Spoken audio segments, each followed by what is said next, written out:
It's really important for us as Christians to understand that what we believe about God is still something that we get to choose in our religion, in our Christianity. And what we believe is going to direct the entire course of our life. And it's the very thing that we're going to be sowing and reaping from. And what we have today in the church is so much of the outcome of what we've sown and the fruit of our ways bearing witness to us whether what we've believed about God has been good or not. The problem is that as Christians, we often think that our faith is sacred in the sense of whatever we kind of believe about God, we believe it to be divinely ordained.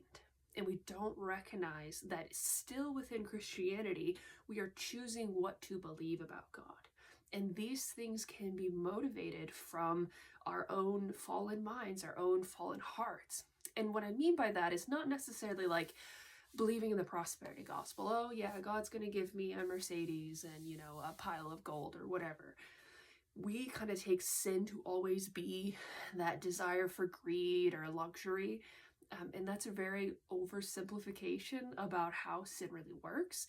Sin in us is the ways we think about things, the way we value things, the way we paint the world for our own understanding. There's so many different ways that sin works in us. And unless we allow God to truly get at the spirit in our beliefs, the attitude, the heart in our beliefs, then we can just go right along in our religion, having beliefs, but now thinking that they are literally divine beliefs, that they're divinely ordained by God.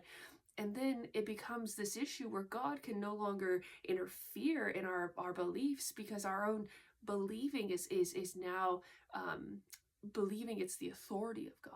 And the problem today is that we really have this assumption that when I become a Christian and I'm walking in these things, that I'm just walking in Christianity. I'm walking in what's good and right. And we don't understand how there's a culture around us in the church. There's an ideology. There's an idea of a history of traditions of what is Christian and what's of God and what forgiveness means and what love means and all these other things.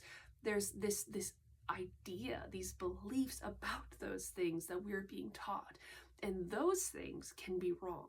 Now, God and the Word and His Spirit are never wrong, but those things can absolutely be wrong. Those things can be the traditions and the doctrines of men. And all of us have to be careful that as we go about our Christianity, we are truly allowing God to teach us and correct what we even believed was true about God.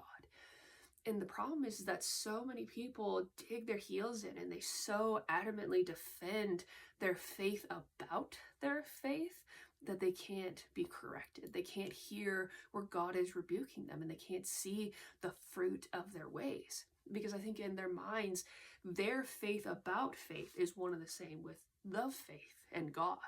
And if one is wrong, then they feel that means that the true faith is wrong. And so they feel they have to defend both. And this is where you have so many people come in and start gaslighting and lying and saying that these things are good, even though they're not good, because they feel that they have to be good because they feel like they're defending God. They feel like they're defending the Word of God, but they don't see that they're just simply defending a belief about God, and that belief can be very flawed.